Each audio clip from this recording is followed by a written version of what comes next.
हालांकि साधना के स्तर में अंतर होने के कारण हमला ज्यादा नुकसान नहीं कर सका, लेकिन इस हमले ने चील की रफ्तार थोड़ी कम कर दी थी। इस मौके का लाभ उठाकर बाकी के 20 लीडर्स ने चील पर हमला कर दिया। वहीं रुद्र और निर्वाण उन 20 लीडर्स का ध्यान दूसरी तरफ जाता हुआ देखकर वहां से भाग निकले। वो भागते हुए ऐसे क्षेत्र में प्रवेश कर गए जहां पर काफी धुंध जमा थी।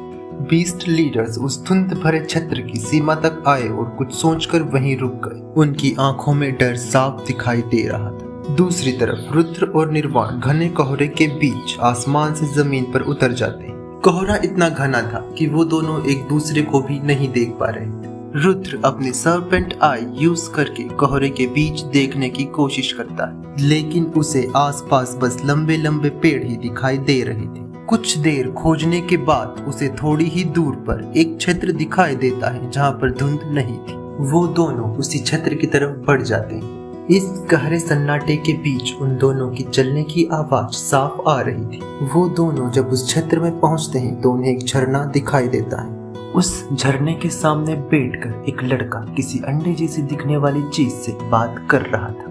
वो लड़का उस अंडे से बोलता है, जैसे कि हम पिछले 3 घंटे से इंतजार कर रहे हैं, लेकिन तुम्हारी माँ अभी तक नहीं आई। तो मैं ये मानकर चलता हूँ कि तुम्हें ऐसे ही छोड़ दिया गया है, इसलिए मैं तुम पर उपकार करते हुए मैं जल साम्राज्य का राजकुमार नीर तुम्हें गोद लेता हूँ। वह फिर मन में सोचता है, मैं तो अभी 20 साल का हूँ, गोद लेने के लिए नियम के अनुसार तो 300 साल का होना जरूरी है। लेकिन कोई बात नहीं, मैं ताऊ जी से बोलूंगा कि वो नियम बदल दे। रुद्र और निर्वाण एक दूसरे की तरफ देखकर बोलते हैं, चर्चा तो काफी गंभीर लग रही है। नीर को किसी के होने का एहसास होता है। झरने में से एक हाथ नीर की तरफ झपट्टा मारता है। इससे पहले कि वो हाथ नीर तक पहुंच पाता, पीछे से एक बर्फीला तीर उस हाथ को 2 टुकड़ों में बांट देता है। नीर उस दिशा में देखता है जहां से तीर आया था और नीर को वहां पर 2 व्यक्ति काला चोगा पहने दिखाई देते हैं, जिसमें से एक के हाथ में बर्फीला धनुष था। तभी वो धनुष वाला व्यक्ति नीर को बोलता है, वहां से भागो।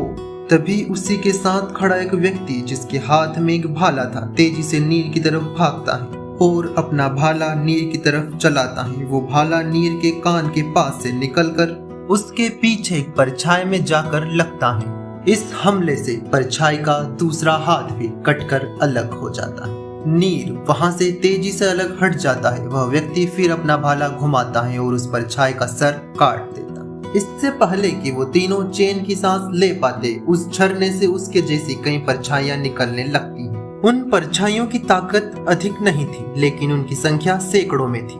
वो तीनों वहां से भागने की कोशिश करते हैं, लेकिन उस झरने के छत्र को एक शक्तिशाली अवरोध ने बंद कर दिया था। अब उन तीनों के सामने युद्ध के सिवाय कोई दूसरा मार्ग नहीं था। वो तीनों अनजान दुश्मनों के बीच फंस चुके थे। सामने की परछाइयों ने बिना चेतावनी के ही हमला कर दिया। अचानक हुए इस हमले को देखकर नीर आगे बढ़कर अपने दाहिने हाथ को आगे बढ़ाता है। एकाएक उसके हाथ में सफेद चमकने वाला एक मोती, जिसका आकार एक फुटबॉल के बराबर था, आ जाता है और वो बोलता है, अनंत सागर की लहरों, हमारे सामने कवच का निर्माण करो। तभी उन तीनों के सामने पानी का एक कवच तैयार हो जाता है। नीर बोलता है, मैं इस कवच को ज्यादा देर तक बनाकर नहीं रख सकता। ये श्रापित परछाइयां हैं जिन्हें शायद कोई झरने के अंदर से नियंत्रित कर रहा है। तभी पीछे खड़े वो 2 लोग लड़ाई की मुद्रा में आ जाते हैं, जहां एक के हाथ में भाला और दूसरे के हाथ में अब धनुष की जगह एक लंबी तलवार थी। भालाधारी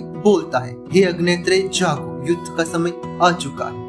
devil spirit, special skill, armour of beast emperor. इतना बोलते ही उसकी गहरी लाल आंखें तबाही की काली लपटों से भर जाती हैं। एक काला कवच उसके पूरे शरीर को ढक लेता है। अब वह पूर्णतः तबाही का देवता दिखाई दे रहा था। दूसरी तरफ एक चमकदार सफेद झाड़ू एक ताकतवर तलवार में बदल जाती है, जिसकी ऊर्जा भयावह थी। वो अपनी ट्रांसपेरेंट ठंडी आंखों में बिना भावनाओं के बोलती है, गेज ऑफ जजमेंट, और परछाइयां वहीं हवा में जम जाती है। वो बोलती है कि गेज ऑफ जजमेंट का असर सिर्फ 10 मिनट तक ही रहेगा। तब तक हमें परछाइयों से रास्ता बनाकर उस इंसान को ढूंढना होगा जो इन परछाइयों को नियंत्रित कर रहा है। भालाधारी बोलता है, इन परछाइयों को खत्म करने की जिम्मेदारी मेरी, जब तक तुम दोनों उसको ढूंढो जो इन्हें नियंत्रित कर रहा है। और वो तेजी से परछाइयों की तरफ बढ़ जाता है। उसका काली अग्नि से जलता हुआ भाला बिजली की गति से उन परछाइयों को काट रहा था और बाकी के वो दो लोग झरने की तरफ बढ़ जाते हैं।